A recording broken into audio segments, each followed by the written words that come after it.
بسم اللہ الرحمن الرحیم۔ السلام علیکم ورحمۃ اللہ وبرکاتہ۔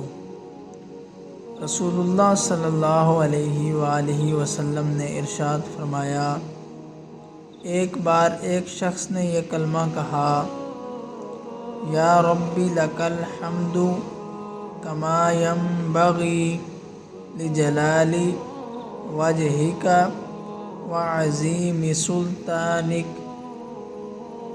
فرشتے گھبرا گئے کہ اس کا کتنا اجر لکھیں۔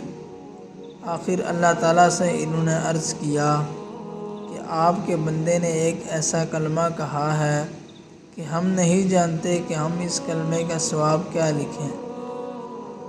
پروردگار نے باوجود جاننے کے پوچھا کہ اس نے کیا کہا ہے۔ انہوں نے بیان کیا کہ یہ کلمہ کہا ہے۔ اللہ تعالیٰ نے فرمایا، تم اس مذکورہ کلمے کو اسی طرح لکھ لو، میں اسے اپنی ملاقات کے وقت یعنی قیامت کے دن اس کا اجر خود دے دوں گا۔ یہ کلمہ بہت ہی زیادہ فضیلت والا ہے۔ صبح و شام ٹائم نکال کر لازمی اس کو پڑھا کریں۔ اللہ تعالیٰ سے دعا ہے کہ ہم سب کو عمل کی توفیق